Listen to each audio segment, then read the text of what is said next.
we're live. We're live. You know what I'm saying? It's been a while, but y'all, we're back. We are back.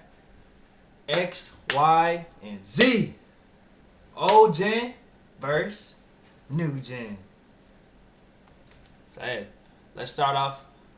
It's been a while since we started out. Let's start off with basketball. I feel like we haven't started off with basketball ever. What's been going on? Man, my Warriors, man. I don't know what's going on with us. We were in first place in the Western Conference, and then a week later, all of a sudden we're in seventh. I don't know what's going on with us. I think. Oh, the house of cards, man. It's the house of cards. Yeah. I mean, they don't have the foundation. When you have Steve Kerr as your coach, man. What can you do? You got an aging Curry that can steal a ball. Yeah. You got Draymond, and then You got Buddy. after that, and what is Buddy? You know, Walmart play, Dollar General play. Hey, he's doing better than Clay. Shit. But you didn't win. When I'm talking play, I'm not talking washed up play. I'm talking prime play. There's a difference. You didn't. We got Kuminga and Wiggins. 1 year with over the hill play, post injury, not even saying over the hill, post injury play. Yeah. But generally, you won with prime play. That was the best secondary shooter on a roster that anybody's ever had. Like you've never had a team that second shooter was the level of Klay Thompson. That's true. We also got Wiggins, Kuminga. Like I feel like Kuminga should be doing better than what he's doing right now. I think he can. Kuminga should be better than he's doing, but he hasn't developed. I don't know if it's him. I don't know if it's Steve Kerr, but I almost feel like Kuminga right now is like an NFL quarterback that needs a fresh start. He's not getting the minutes. He doesn't fit the offense. He may just be a 15-point guy, and that's all he is. Yeah. But the Warriors have ruined it because a year ago they could have traded Jonathan Kuminga for a lot. We could have got a lot from. We still can actually. We still can get a lot from him. I don't know. He's about to be a free agent. I don't know how much somebody's going to give up for him. A year ago, a team would have given up a lot for his potential. But the fact that he hasn't developed a three-point game, he doesn't rebound. What are you thinking you would get? What do you expect in a package in return for me? What would you get? I think that's going to help. I think we can get a good player from a shitty team. Like I feel like we get like Lauri Markkanen from it. I think Lauri Markkanen would be a good pickup. I feel like what is he on the Jazz? They're doing they're 4-17 right now. I mean, I bet all they're looking for is just a new start. And like you said before, I feel like Kuminga needs a new start somewhere. They need his new start with their team, man. Why not just get that done? But you have a couple young, talented players on Utah. Lauri Markkanen's young enough. I don't know if they're going to. Maybe they do. I just don't know if they would unload him. Unless you're going to add draft. It's not winning with him, though. Yeah. Well, if I'm Utah, I'm not getting rid of him unless I'm getting some draft capital with him. Yeah. Because one guy's a 20-plus point a game scorer, and the other guy's sitting on the Warriors bench. Okay. Yeah, that's true. But so, you know. Like you said, he just needs a new start. He's shown his potential, you know what I'm saying? You can see with him. He's almost like George Pickens, man. We all seen the potential of George Pickens, right? It just took to have somebody there to kind of unlock that, you know what I'm saying? Right, I think Pickens' potential is a little bit different level. Because there's things that Pickens can do that only that's true. The entire league can do. You can say the same about Kuminga's athleticism. There's a lot of good athletes in the NBA. There's a lot of good athletes. But he's a unique athlete. But there's enough of them. Yeah. That's true. What did I call? What did I tell you Andrew Wiggins was about a month ago? Yeah, thought he was an he off-brand Wiggins. Their numbers, when you look at their numbers, they're almost the same. They're the same guy. The same guy. Yeah. So that's part of the problem is neither of them's an elite shooter. They're both lockdown defenders when they want to be. Yeah. You know what I would have wished, man? The Warriors would have done is gotten LaMelo Ball, man, in that draft. I mean, he's putting up 31 points right now.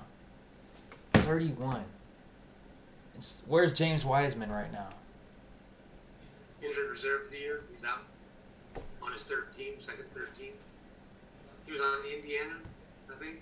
Yeah. And they had high hopes in year 5 that he'd be a contributor. What could have been with LaMelo with the Warriors right now, man? I feel like that would have changed everything. That would have changed the whole ball game. So, this brings to a bigger question. For all these really smart, supposedly smart draft people, how do they keep messing up and not drafting players that are productive in college?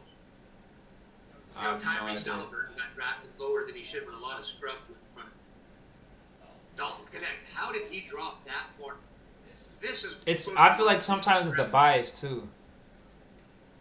But not just a bias. Like, this is one of the weakest drafts in a long time. Yeah. Right? Zachary Breacher is an average at best.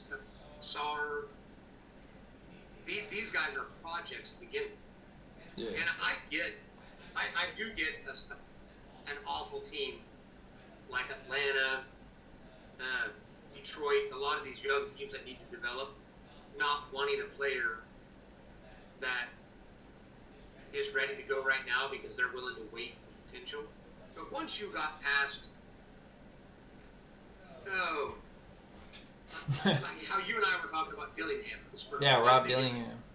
I kind of figured out why they got rid of him because I understand that. It was a fit.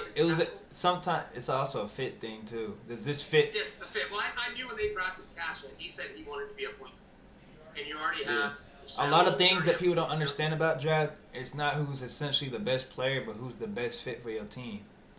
Well, but my point is that Dalton Connect, every team can fit with the shooter. I mean, at the end of the day, you need, you know what I'm saying? A guy that's 6'8" that can shoot. Yeah, stretch the floor. To play right now. Yeah, ready to play now. Yeah. So in hindsight, me being a Spurs fan, let's back this up. As a Spurs fan, instead of giving up that pick, imagine if the Spurs would have taken Dalton Connect. Now you've got him spreading the floor for Wemby. Like with that, like now he's playing small forward. Yeah. And he's spreading the floor, spotting up. That would have been. And they've got the Lakers are actually talking about what a good defender he is. Even if he's not an elite defender, Castle is, Wemby is elite plus defender. Yeah, Wemby's like 2 defenders in 1. Yes, he's elite plus. And Castle is an elite defender in the making. Yeah, y'all got to steal Castle. I can't lie. Castle's. I mean, he's all you ask for. He's an athlete, and what do you ask for an athlete? Just to play a little bit of defense. He does both. He plays a lot of defense. He plays a lot of defense. He goes both ways, man. I see. You know what I see with them?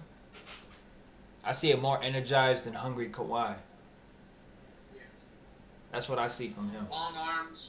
He can score. He can pass. But he's hungry. They nailed it on Castle. So, what are you thinking right now? Looking at the division, the Bucks are on a winning streak. They're coming back. Kudos to them.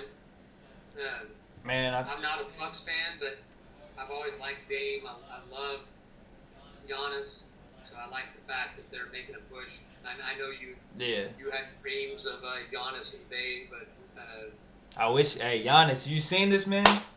Make it happen. You know you and Curry want to be on the same team, man. Make it happen. Make it happen. Make it happen. Yeah. But I think the team that surprised me the most this season is obviously Cleveland.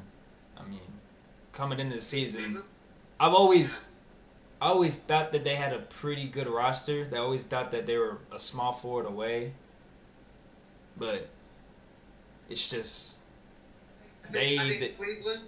So there's a team, but I don't know who they'd give up. That's where Kuminga belongs. yeah. They need an athletic wing, and an athletic wing. They don't need a scorer. They can use a slasher. They got guys that can shoot outside. They got big men. Yeah. They got those two big men. They just need. Could you imagine if LeBron stayed? Like not stayed, but like he just said, "Fuck it, I'm going back to Cleveland." Yeah. Oh, That would be over. It'd be over. Yeah. But I think like you have those two. They're undersized guards, but they're quick. They can score. You've seen what we see Donovan Mitchell. He's a pure bucket. And then you just got those two big men inside with Evan Mobley and Jared Allen. It's just like overkill in there. You have the advantage of them. They have two big men inside that can rebound, block shots, and score. Yeah, and then they got a couple bench players I know, good role players. Yeah. But yeah, they're just one small forward away from just taking that. Jonathan Kuminga, 6'7", 6'8" on the wing, has a lot. They lack a lockdown wing defense. They could use. You want to know where a guy like Kuminga could fit? I just don't know who the Warriors would get back. But for me, him to Cleveland on the wing. So now you have a.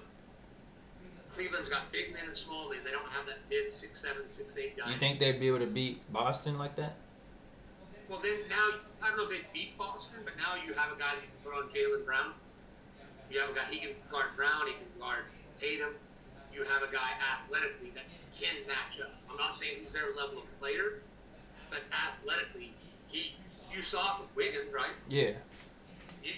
Kuminga can do Wiggins things. Yeah. You saw what Wiggins did. Did Jason Tatum in the final. And Jason Tatum.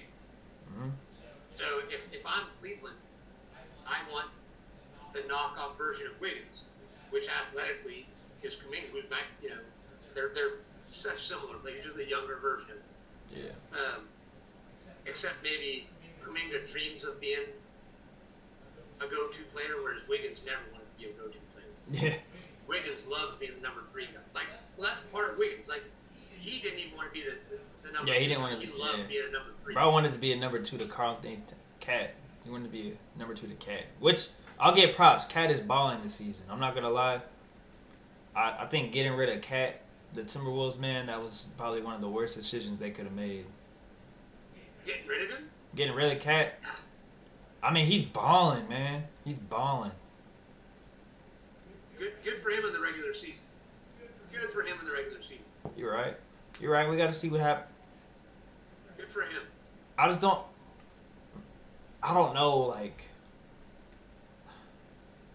I don't know Julius Randle, man. He's a really good player, man, but he just never stays healthy. I'd rather have available, you know what I'm saying? At the end of the day. I would too. The problem was the Timberwolves, the 3 7-footer thing didn't work. I feel like if they were going to get rid of him, I feel like they could have got more than that, what they got. Oh, I 100%. I don't think giving Julius Randle I would have wanted one of their athletic wings. They got DiVincenzo too, but... No, I'm talking like a 6'7", 6'8". Yeah. I would have said you give me OG Anunoby with him. Yeah. No, I'm with that, but I feel like Julius Randle's really solid. He's a more scoring version of Draymond without probably the basketball IQ of Draymond. Yeah. Aggressive player. Yes, you know what I'm saying? Can play both ways. But the problem is, I almost feel like bringing Julius Randle in, it would have been better for Minnesota if they traded Gobert for Randle. Yeah. You know what I mean? Because now you have 2 physical players, and Gobert is their albatross. As much as I don't like Gobert, I used to like it. Remember, I don't know if you remember 10 years ago, I was like, man, look at his skill. Or 8 years ago, I was like, how he can handle the ball and the skills challenge. Oh, Cat? I don't trust Cat in critical moments. Nah. But that's what they got in. Yeah. That's their guy. Honestly, I would trust Nas Reed in a critical moment, closing out a game. Oh, 100%. I just don't. I don't think Cat has any. Man, Nas Reed is. I think in the playoffs he was easily the best out of those three centers. Oh, 100%. Easily, man. He's athletic, springy, he's aggressive. Gobert's just an outdated center. Yeah, Hey, man. He makes my game look modern. That's crazy. I feel like I could dunk on Gobert, honestly. What is he? Yeah, well, everybody has. Get your ticket. I feel like my vertical would go up just from motivation of seeing Gobert in the paint. Yeah. So you were saying the Cavs are your surprise team. I got to give them props, but we got to talk about Houston. Yeah, even Houston. though the Cavs are higher, nobody. You knew the potential was there for the Cavs to put things together. Maybe not this kind of number, but for the Rockets. Oh, I mean, you knew that they have those young players. You knew they had potential with Jalen Green and all them, and Sagoon. He's so young right now, with not a bunch of veteran leadership. They got Fred VanVleet. So the West. Fred VanVleet, and then don't former champion. I'm a Spurs fan, but I like John Morant. Yeah. And Jaren Jackson Jr. That's my. Yeah, they're a sleeper. They're definitely a sleeper this year. They're a sleeper this year. Yes. I think once they get G.G. Jackson back, the whole squad gets healthy. But they got Marcus Smart too, right? But I just love, I love John Morant. For me, he's like a young Russell Westbrook. He's fun to watch in the Russell Westbrook, Derrick Rose, Allen Iverson. Just that SOB who doesn't care his size. Just like way too athletic guard, like small guard. Yes. Just incredibly athletic small guard, undersized guard. Yes. Yeah. So, but we'll see as the season goes on. It's going to be fun. We'll see how Spurs are starting to put a little bit together. Spurs looking. Wemby had a 30-point triple-double the other night. So. But hey, let's head over to college football, man. Oof. What we got going on? Well, we got the year of average. I'll say that. I think this is the first time in a long time I don't see a dominant team in college football. UT looks nice. The Longhorns look nice. I'll give them that. Hey, wait! Before we start talking about teams, we got to talk about, right? Heisman, man. Oh. Gently or Hunter, man? Who you got? Who do you got? Who do I think's gonna win, or who do I got? Who do you think's gonna win? Carson Beck. I'm just kidding. You saw that? Did you see that interview with Carson Beck? No. So he was they're interviewing him, and they're like, so did you watch the tape on UT after y'all's last game and stuff? And he was like, I don't really watch football. I actually really don't even like football at all. It's kind of annoying to me. He was saying like. He looks like that. Yeah, he doesn't say, I know his draft stock's probably going to decline. I hope so. His draft stock declined when I watched him play against Alabama. He ain't it. Oh, man, he was so bad. Man, he guaranteed he throws an interception a game, man. It's like a guarantee. You know who he is? Josh Rosen. Dead ass. Rosen. Dead ass. Because both Josh Rosen and Carson Beck look like somebody, when you were in middle school, you could take their lunch money and they wouldn't even put up a fight. They're both the same guy. That's wild. That's Josh Rosen and Carson Beck. If he won the Heisman, somehow that would not be good. But anybody of the finalists could just go ahead and take it away from him. He wouldn't put up a fight. Yeah. That's Carson Beck. That's crazy. That's the X part of me, because I don't like that soft play. I ain't dealing with that. So who do you like the most between those two, the Gently and Hunter? Then, who gives you them vibes? Well, I gotta go with the running back mostly because I hate Colorado. Okay, that's fair. As a Husker fan, I can't root for a Colorado. Even though I like Travis Hunter, I like everything about him. If he was almost anywhere else, I'd want him to win the Heisman. and I think he's the best player in college football. The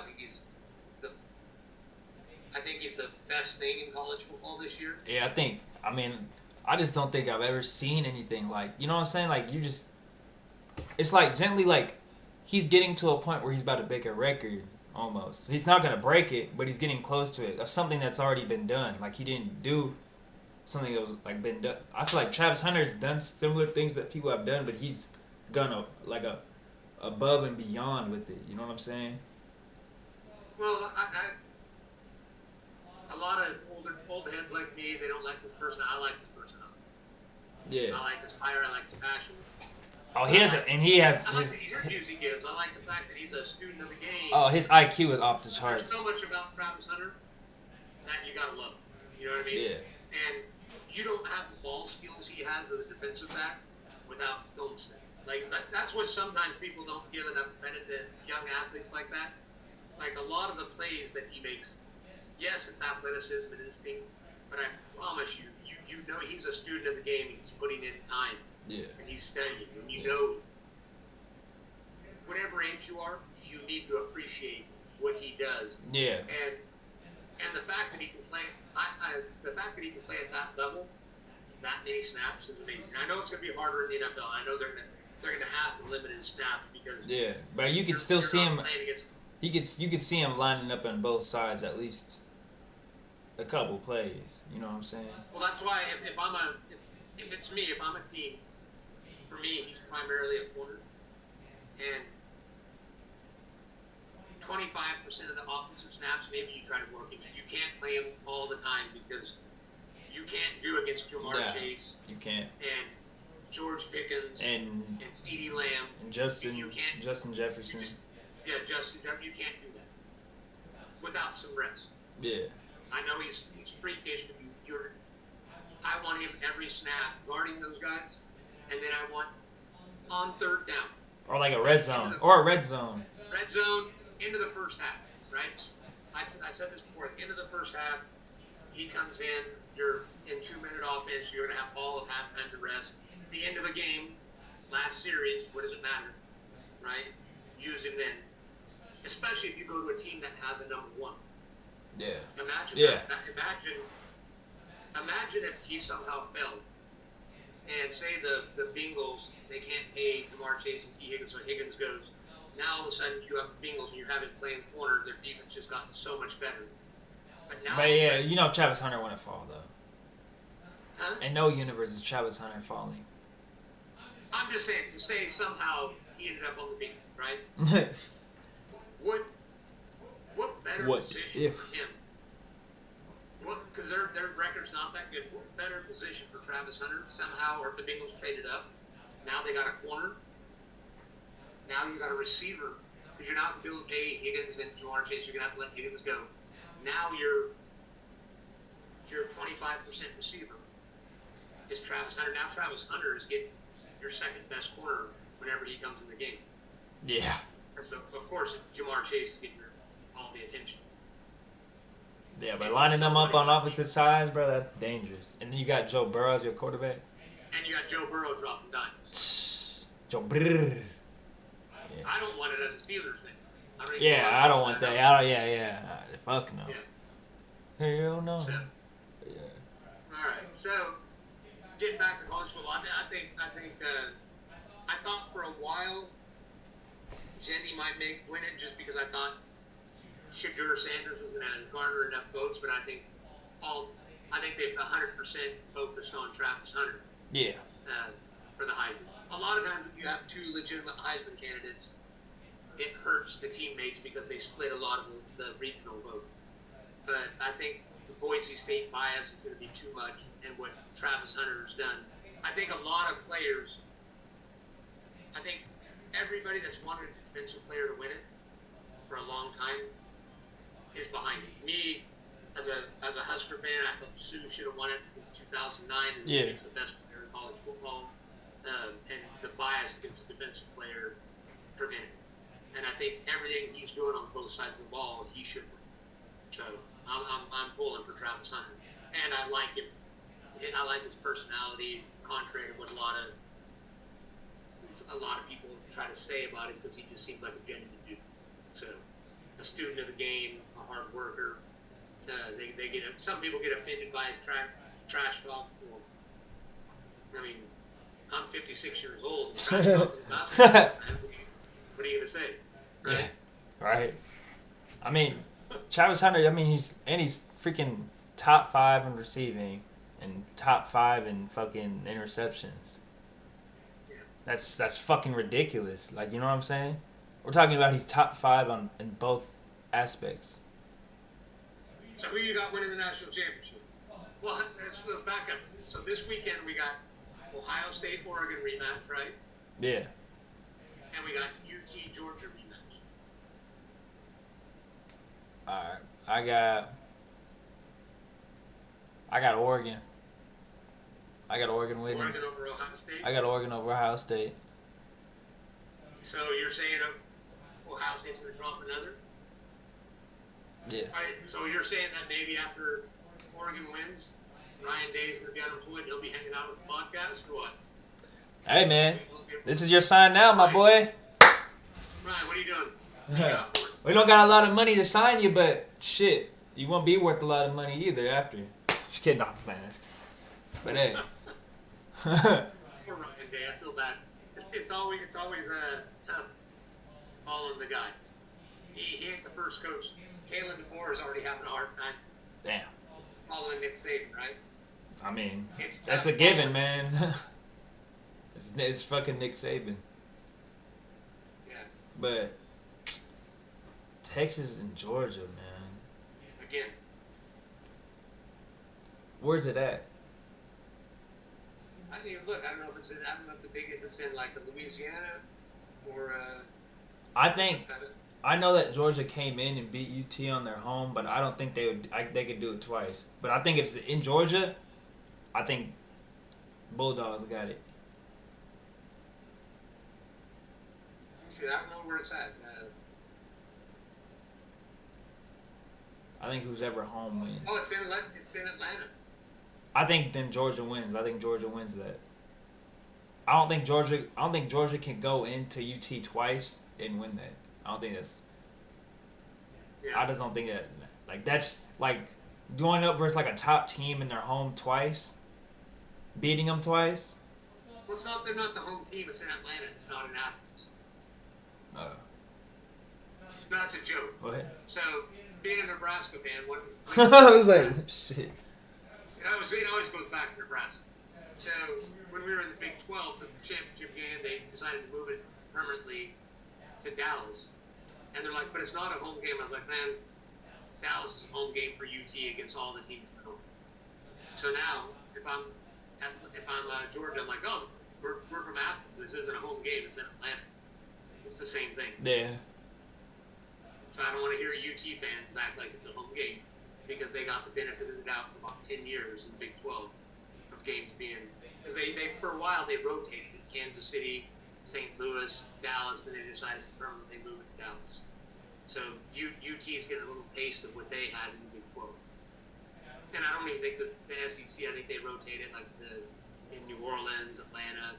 You know, Yeah. I'd imagine eventually they may put a championship game in Dallas now that UT and A&M are both in the conference.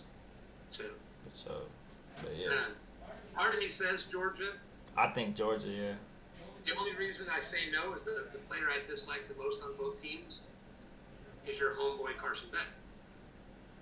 Or Josh Rosen, whatever you want to call him. Yeah, you don't think he's gonna get it? Rosen, I don't know that their defense is so good, man. Oh, their edges are nuts. Yes. That defense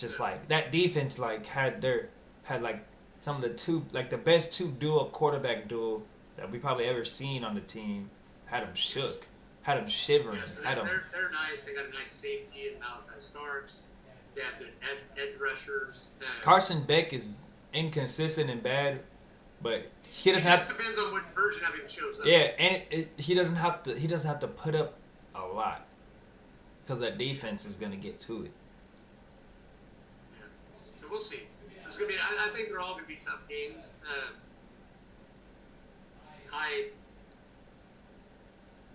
I actually think Ohio State is going to beat Oregon. Actually, Okay. only because of the sting coming off the loss to Michigan, and the Michigan Ohio State rivalry. I have to give them credit. Right now, that might be about the most intense rivalry in college football. Yeah. Like, I know there's a lot of teams that hate each other, but I think right now that whole Michigan-Ohio State thing is about the peak of national rivalry. So you can always throw that one out. That's one of those games that records don't matter, stats don't matter, nothing matters. It's just one of those bloodbath games. So I'm going to take Ohio State, and because I'm the head of the Longhorn Cowboys Haters Club, I've got to take Georgia, even though I don't like Carson Bennett. That's what I'm saying. And it's home, though. So Yeah, no, it is home field. Like, all joking aside about Atlanta and Athens, it is home. I got to take Georgia. So, and then we'll see how everything shakes out with the rest of the conference and see what the 12-team field is. So, but hey, let's get on. Let's move on to the NFL. In the universe, right? Everything else is just a precursor to the NFL. Hey. Unless you want to talk about soccer or something like that. Well, hit him with the. I'm just kidding. Let's call up Michael in, shall we? One of these days we talk soccer. So, Suey. Let's talk about the Steelers. Let's start off with the Steelers. We're Steelers, guys. What are we? We're like one win away from clinching a playoff spot, right? Yes. And who would have guessed that we would get this version of Russ? Man, not me. Shit. I mean, not me. Every week, not me. I mean, I thought we would get a decent, acceptable version of Russ. And I was actually mad the first couple of weeks. Yeah. Because I was like, everybody keeps talking about the boom ball, and it just drives me up the wall. I'm like, throw one or two a game, you can't live on. Yeah. You know? But Russ is actually starting to spread the football around the field. He's starting to throw in the middle of the field. He's getting the ball with the tight end. He's getting the ball across the middle of Austin. If he continues to play like that, not get greedy, and just throw a bunch of deep balls to George Pickens, spread the ball. I mean, he loves throwing a pat too. No, but he loves throwing the pat. The fact that they're throwing to Calvin Austin and here and there, like the fact that Van Jefferson just reappeared for one catch. So that's all that mattered. He threw that was a dime. Yeah. That was a dime to Van Jefferson. Oh yeah, the first TD, right? I think he saw the corner was going to take away the sideline, and Jefferson went in, cut inside, and just ran a go. And instead of moonballing it, he put it on the rope. Yeah. You know, that was a nice throw. That was a nice read for two guys that haven't been together for a long time. Not even a week, right? Well, Jefferson's been on the roster. That was the Van Jefferson. So he's been there this season. But my point is that everything that's happening is happening in a short span of time. The trust between Russell Wilson and the offensive line, between Russell Wilson and receivers, Freiermuth, our big tight end, everything's starting to click. Yes, it's all starting to click, and that opens up running lanes for Najee, because Najee's not going to make you miss in the backfield.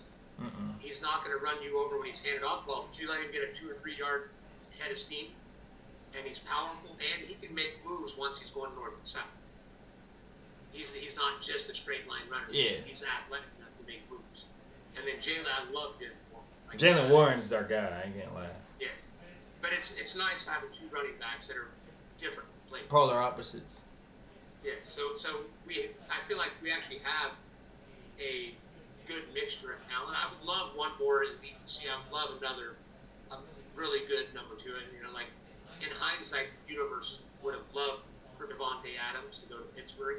That would have been instead nice. of I'm sure Devontae Adams is looking right now thinking, I could have waited a week or two and just gone to Pittsburgh. Yeah. And been playing in Pittsburgh. Anywhere with the Jets. Bro chose A-Rod over A-Rod and the Jets over Steelers. Kind of wild. You left the Raiders. We're talking about A-Rod in 2024. It's time to hang it up, man. A-Rod in the big 2024, my boy. Almost 2025. Come on now. His game's got COVID. Yeah, or whatever drug he was taking, it caught up. Whatever it was that he said that he was inoculated or whatever he said. The hallucinations definitely getting to him now. You know what I feel like Aaron Rodgers right now? I feel like in Space Jam, when the basketball players touched the ball and their talent went away, the Monstars took Aaron Rodgers' talent. He took his talent. And, he needs to go find the Monstars and find out where his talent went, because he touched the ball somewhere and it just disappeared. Because this ain't the Aaron Rodgers that we've seen forever. No. Right?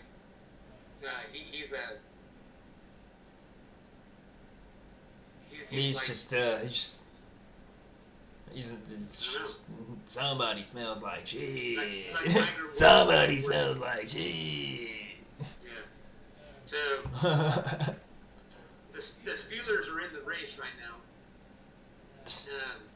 The Ravens are in trouble. Who would have thought that? Now, granted, the Steelers have a tough schedule. We get the Browns again. We have the Bengals again. Ravens again. Chiefs. But we have a chance to. It's either going to be rough or make a statement. Yeah. Because I would love to smack the Chiefs down. That'd be nice.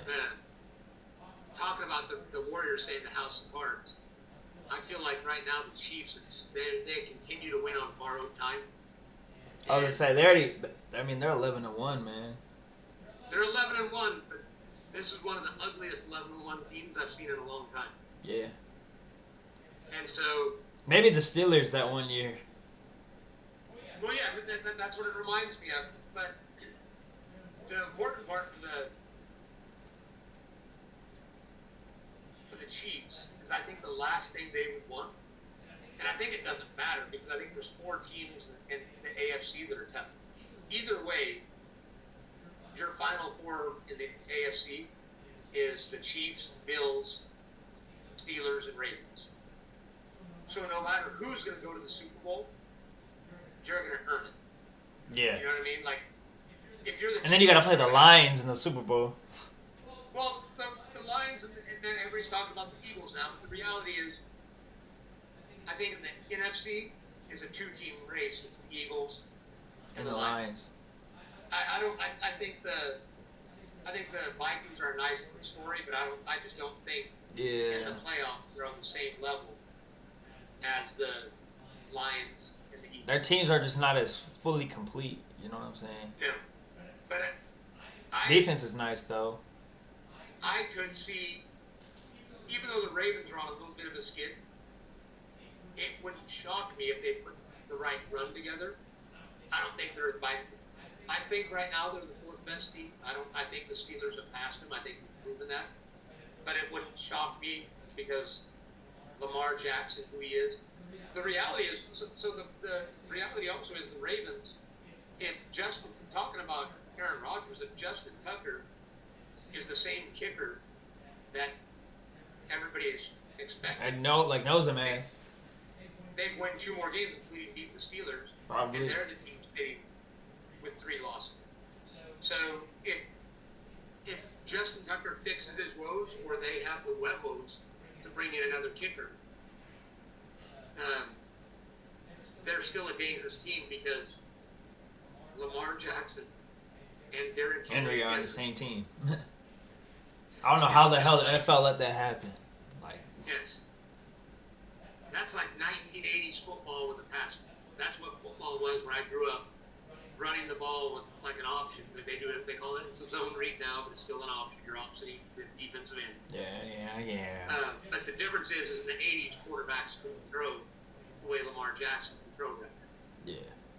They don't give him enough credit, man. Not at all. No. They don't give Lamar Jackson any credit, man. Their offense is the evolution of 1980s option football. And it works. With a quarterback who can do both. So, no matter who gets out of AFC, it's a bloodbath. Because it doesn't matter if you got to beat the Steelers and the Bills, if you got to beat the Steelers and the Chiefs, the Bills and the Chiefs, you have to win 2 tough games that are physical. You know, the Chiefs, everybody talks about Mahomes, but part of it, the reason they're winning is their defense is physical. Chris Jones is dominant. They play hard defense. The Steelers, the Ravens, hard defense. The Bills, hard defense. It's not just one game. I still think the Lions right now are probably the most best complete team. Yeah, I think they're the most complete by far. I think Dan Campbell, man, he's making a statement. The Eagles are starting to click and talking about 1-2 punch. What Saquon has meant. Yeah, Saquon, man. I don't know who's better between Saquon and Derrick Henry right now. Each week it changes. Yes, it's just fun. I thought my life of watching running backs was over. Right, I thought that it was strictly going to be 7-on-7, and the day of the running back is dead. And not only is the day of the running back not dead, but we're having 2 running backs have historic seasons. Historic. At the same time, we're seeing Saquon Barkley looks like he's running like Adrian Peterson did in Adrian Peterson's prime. Yeah. Derrick Henry's running like he was in his prime. For an older guy like me, he reminds me of a young Earl Campbell or Christian Okoye, these huge running backs that were super athletic, could run you over and then run away from you. Like, they're both at 1,400 yards, and then the next is Josh Jacobs at 900. Yeah. It's fucking insane. That's wild. Yeah.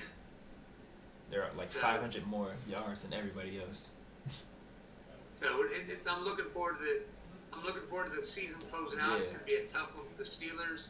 It's going to be tough for everybody in the AFC. Yeah. Like even playing Cincinnati, even though we beat Cincinnati, they're a tough out because Burrow's going to put points in. Yeah. If they had any semblance of a defense, they'd be a tough out. They're a tough out just because Burrow, Jamar Chase, and T. Higgins is a tough out anytime. Yeah. So we'll see. We'll see, man. We'll see how the season goes on, man. See how it goes on. But I'm just happy the Steelers are making people pay attention. Finally, it's about damn time. About time. But all right. I think that was a good little segment. You know what I'm saying? Yes. Hey, what do you gotta tell the viewers, man? What do I gotta tell the viewers? Yeah. Well, you know what? We forgot one thing. What? Mike Tyson.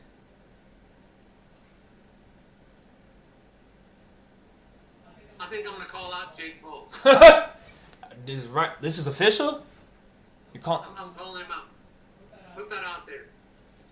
Hey, Jake, if you're hearing this, you better get your ass kicked. No holds barred. Ass kicked. Your fights, it's all You're getting your ass kicked, buddy. Alright. Unless he wants to pay me a big chunk to take it out. Hey, you gonna knock him out? I'm gonna be standing over him like this. You got knocked the fuck out. Well, hey. But they all got paid. They got what they wanted, didn't they? Yeah, just give me my money. They all got paid. Hey.